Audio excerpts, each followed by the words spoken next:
It's Ayman and several other guys with me in co-contents, and we want to speak about this video.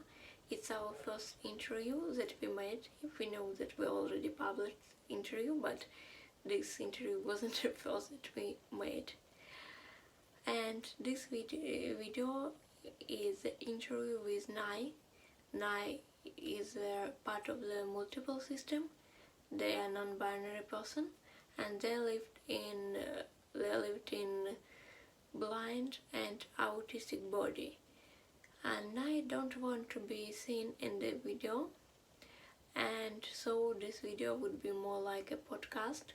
We made one video with Nai, but this video was very long, so we just made part 1 and part 2. I really hope that you would enjoy it. Thank you.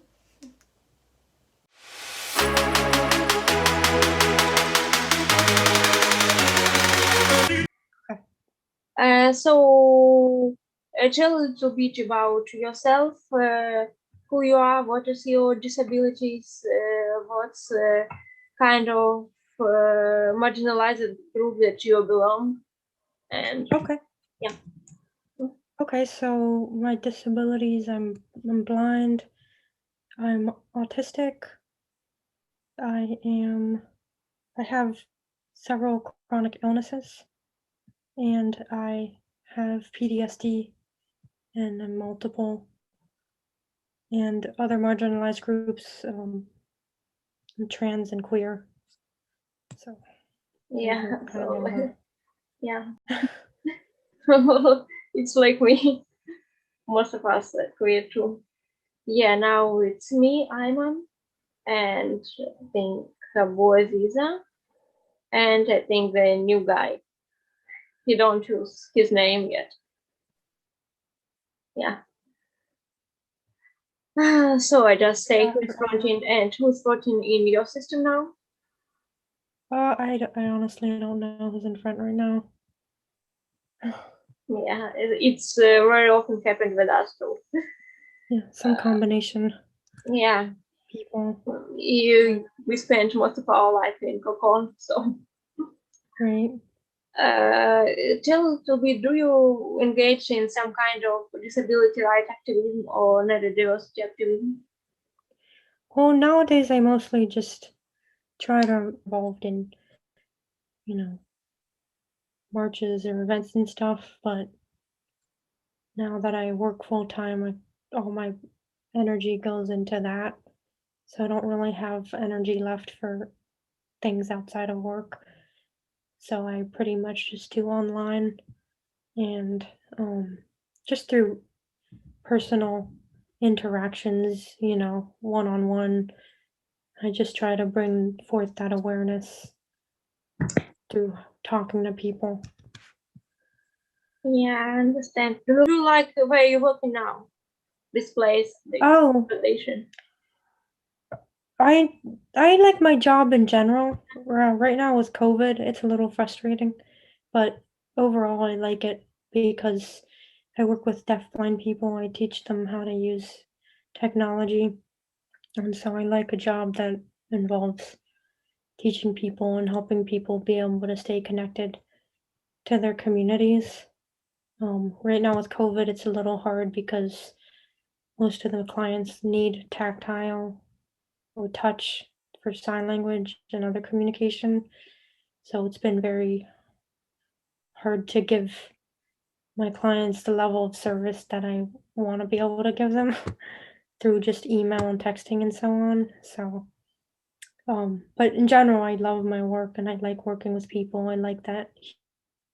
It's cool that you like a job. It's sometimes difficult to disabled guys to find a job, and it's cool that you find the job that you really like. Yeah, I'm very lucky that I'm one of those people that really likes their job. It's a rare blessing. Yeah. Okay. How do you find out that you're autistic? I got diagnosed with Asperger's in 2008 when I had 3 days of neuropsych testing. So that was one of the diagnoses they gave me. And why you decided to go to diagnosis? So what's My happening? parents, Mhm. yeah, my parents had me go because they thought I was, they they thought I was schizophrenic for some reason. So they took me to this testing to try to prove that I was schizophrenic, and then turned out I just had Asperger's and PTSD and depression. So that's And not how a. old you was? I was 18. Mhm. So it was 2008. So I was 18. Okay, what do you think about autism? Do you believe that autism is a disease or not? And do you like to be autistic? Personally, I like my autism, and I experience it as more of a positive thing. There's a few things about it that I don't like, but for the most part, I enjoy being autistic. I think it gives me a unique way of experiencing life. Life feels much richer, and I like the way my mind thinks. The only parts about it I don't like is some of the sensory sensitivities, being like sound sensitive and light sensitive. I do have light perception, um, and being just very sensitive to touch and smell and everything. That can sometimes be overwhelming, but I do enjoy being autistic for the most part, and I'm proud to be autistic. Yeah, me too. I don't like sensory problems and some problems with executive function, but in any other way, I like to be autistic. Right. Yeah. And what do you think about it? You are multiple. Do you think that it's something wrong with it or not? What is your attitude toward your multiplicity? Similar to autism, overall I think it's a very positive thing for me. We, like having each other. It's a miracle that we're alive and we helped each other get through everything. And we just enjoy having a rich inner life, and it helps us understand other people more because we have so many different kinds of people inside. We can understand. Yeah, we have Mm. think like this too because our guys, for example, have different religion and political views, and it's helpful to Right. understand people Yeah, around. like especially nowadays we see so many people having no empathy for people who have different beliefs, whether it's like religion or politics. There's so much polarization. Yeah, it's weird that We already have had to bridge those kinds of things. So we're able to connect to and relate to a lot of different people. It also just helps us cope with things like chronic pain. Um, helps us. I mean, we with our trauma history, if we didn't have each other, we probably would not be able to function so well. And also, we just like having the different perspectives inside. We're never alone. Um, and it it just gives us a different framework and lens on life. So we like that a lot. Although the downsides are just, because of our trauma history, we do get very, um, we get a lot of flashbacks.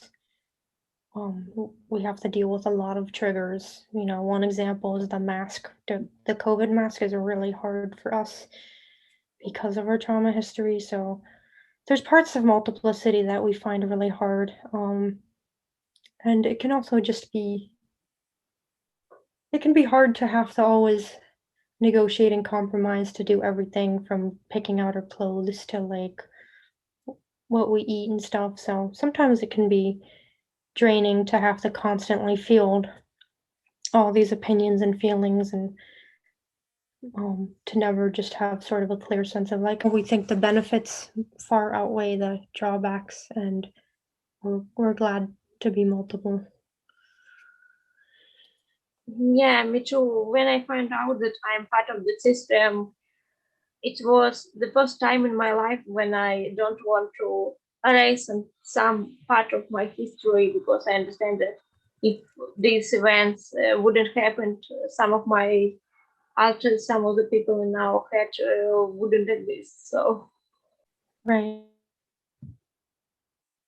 and I don't think that the fact that you could have several personalities in one body is the problem. Yeah, trauma that causes could be problem, but not this fact. You understand what I mean? Yeah. Us a lot of things and given us unique perspectives.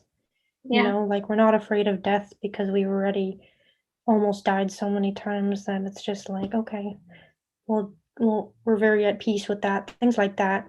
So a lot of fears that many people have, like we don't have those fears anymore. So Yeah, and how you find out that you are part of a system? it's funny. It was in 2015. I was an intern interpreting for a deafblind coworker, and while I was interpreting, my supervisor mentioned that I was going to start teaching technology in schools. And so I was abused a lot in school. So the idea of going into a school was like completely overwhelming for me and freaked me out. Um, but I've always been so determined to, do my job as best as I can. So I had this dilemma of like, I'm so triggered by schools. I don't know if I can go into a school, especially teaching kids, because I was abused by teachers. So I like felt like I was gonna be one of the abusers.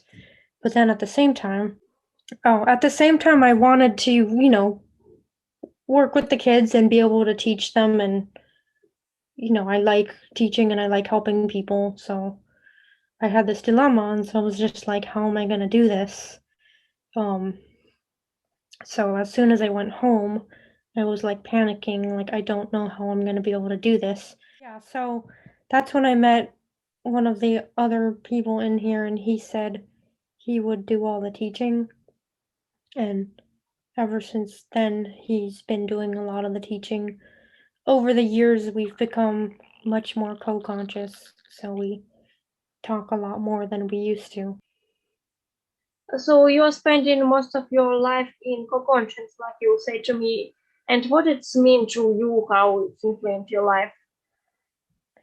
Well, actually, it hasn't been at body age 25, so it's only been the last 6 years Okay. that we've been co-conscious.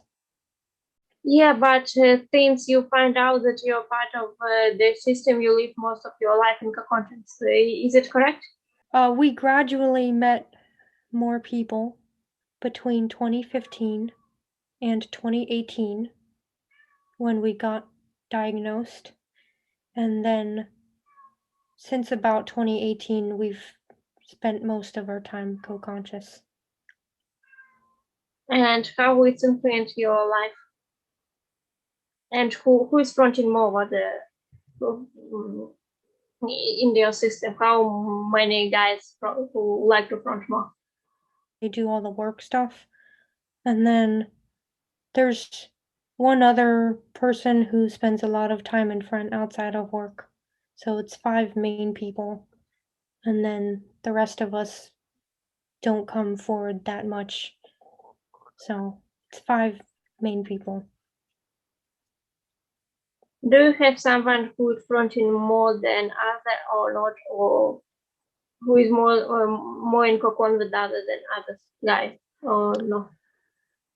The 4 people who work, I guess, spend the most time in the front because they work 40 hours a week. And then outside of that, the 5th person, so the 5 of us kind of share the time. So I wouldn't say any one person spends the most time. It tends to be the 5 of us splitting the time pretty evenly. Can you tell me a little bit about them? These main persons. I don't want to say their names publicly, Okay. but I can describe them. Okay. So, okay, so yeah, we have the 4 people who are always at work, and we're co-conscious so that, we all recognize clients, we all know what's going on, we all stay on top of everything that's happening. And then outside of work, um, we have a fifth person who spends a lot of time in front for just everyday things and for friendships and relationships with people who know us well. When we were speaking in Messenger, you said that you don't support these roles for alters. So why you don't support this role for alters, and why you prefer to call alters people?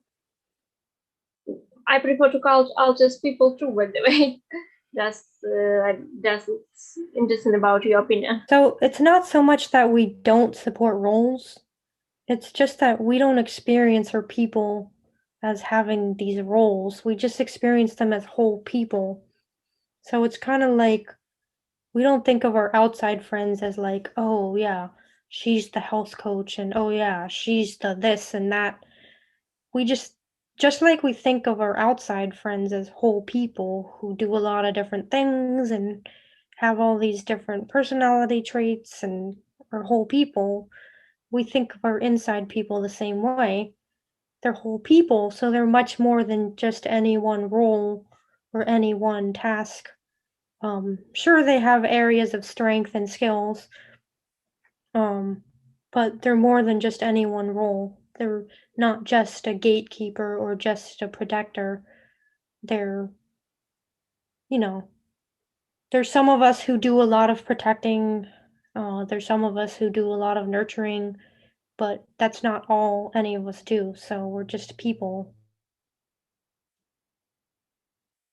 I started to say that all the stuff about roles, I think it's sometimes too cost-centric because, for example, for me, Abu Aziza is my co-host, but for Abu Umar or for kids, he is most of the time sometimes protector. Or if Virba, one of our one of the most traumatizing and aggressive people in our system, try to front, he could be like a gatekeeper. So it depends. He have different roles over different people, and Right. just now, yeah. And as I understand, you prefer to call these people, not alters, not academics. Is it true? Is it correct?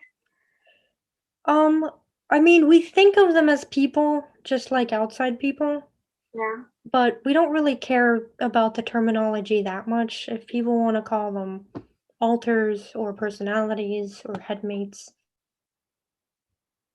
Most of the time, where I call them people in the inner How world or with close friends, but when I speak to in the to YouTube channel or to people who don't know us very well, I sometimes say alters just to make people better understand if I'm speaking about someone from inner world or someone from outside world, from internal Right. world.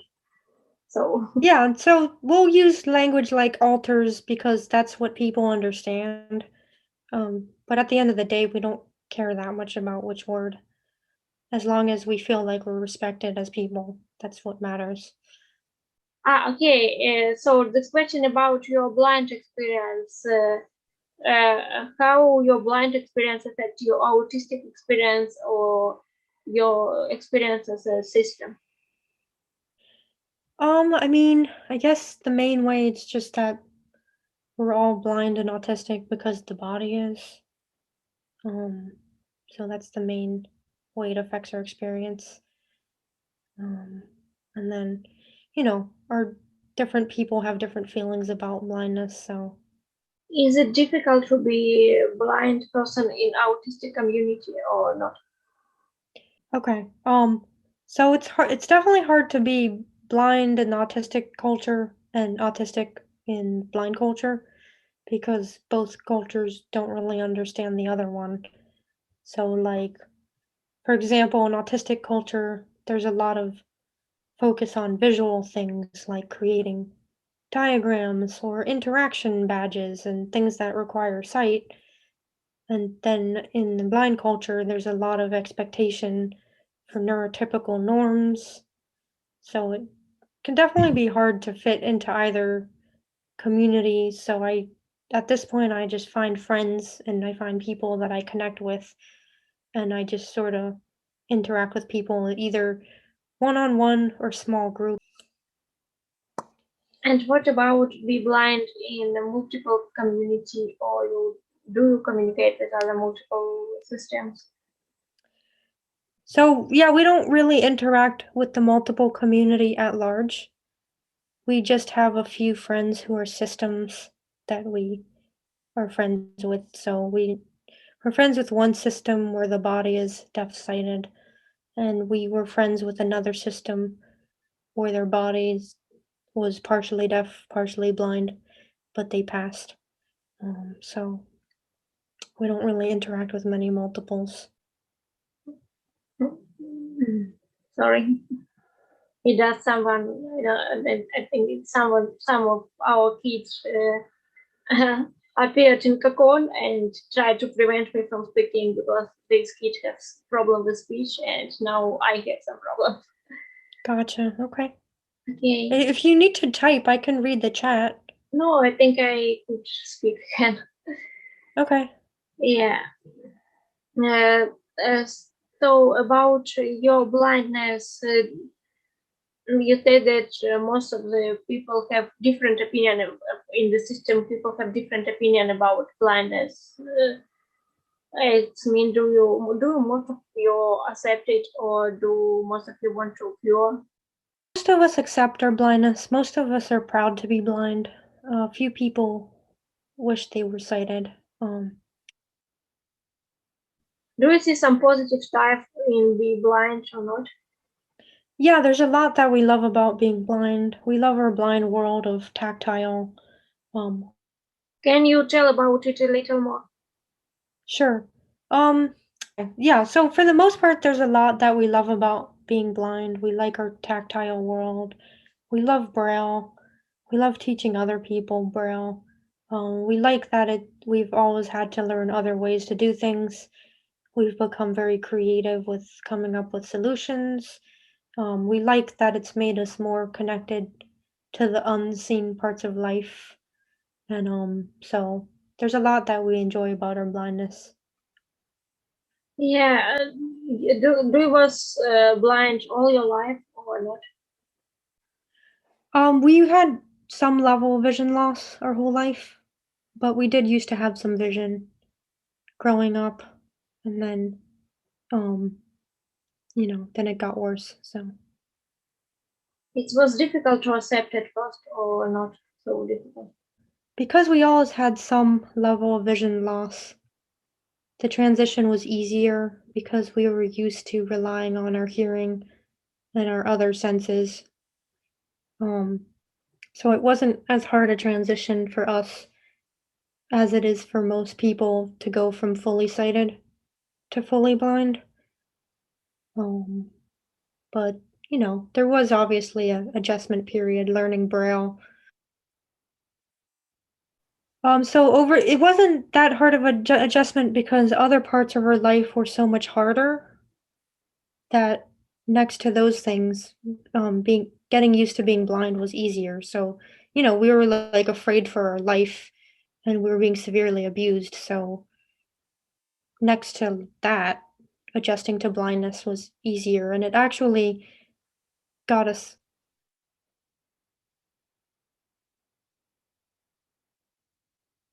to focus on something else and have some hope and, you know, not always be totally drowning in the abuse.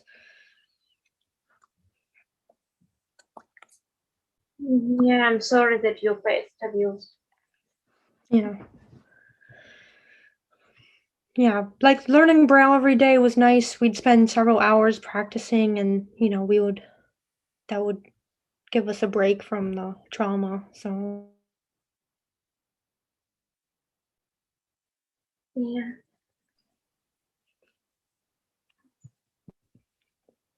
And you said that some of people in your system are deaf. So how it's worked that some people are deaf and other people not deaf, and what it means for your life? What it means when you are blind and deaf at the same time? The two alters we have who are deaf are child personalities, and they only really come out during sleep hours, like in bed. So we don't really experience deaf blindness out in the world or anything. They don't really come in front in the middle of the workday or anything like that, or even when we're out on the street. So functionally, we live with hearing privilege and that ability, to communicate with people in spoken language and all that. But, having them in our system does give us compassion for our clients, and we do feel and for our friends, and we feel a certain affinity with the deafblind community. So hopefully that answer went through that time. Yeah, it was fine. It's fine. As I understand, different people in your system have different skills and know different languages. So how it affects your life and how it affects who's protein and stuff like that. Okay. So yeah, we all together we know a lot of languages, but certain alters speak certain languages. And so the main way it affects us is, depending on what language we're communicating in, the alters that speak that language have to come to the front. And so we work with a lot of, so for example, two of us are the most fluent in ASL, and then others of us have less fluency in it. So the two fluent people will be in front for any interactions with deaf or hard of hearing people.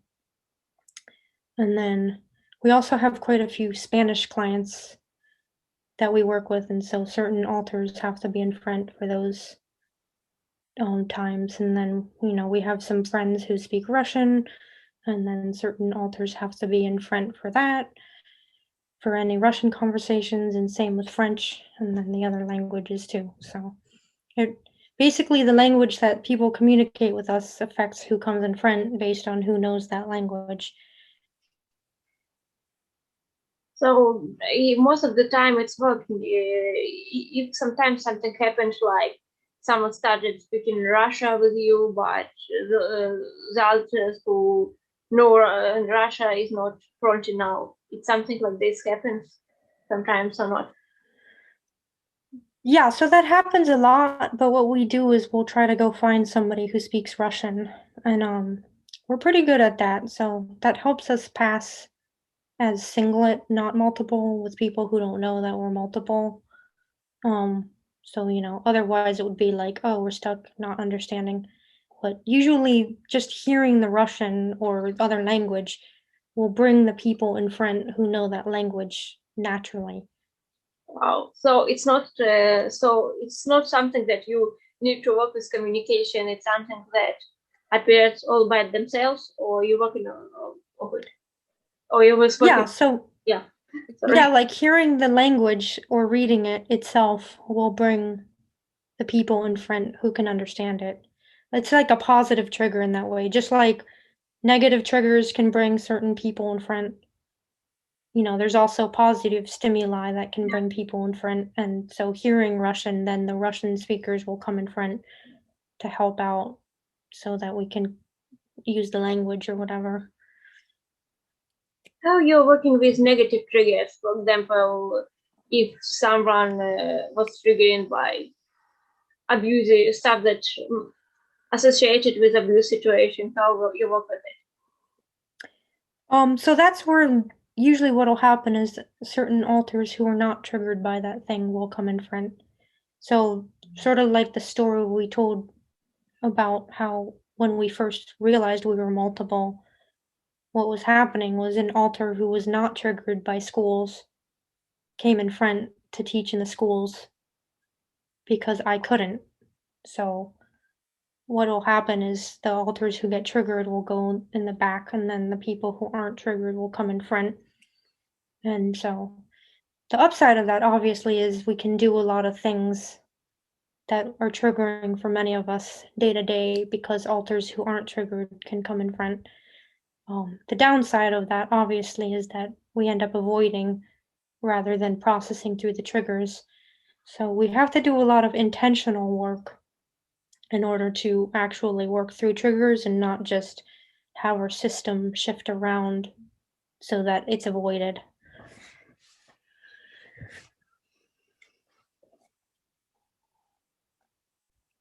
Yeah, in our system, sometimes, many times, I think kids become triggered when someone yells, and they decided that this person yelled at them, and we just don't know what to do with it because they became triggered when it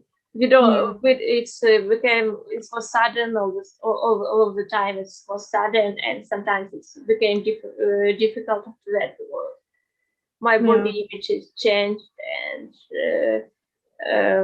I became more clumsy, and sometimes I just don't know what to do because well, for example, one girl, she hates all violent stuff, but most of the time she appears when she sees something violent. Oh, Right.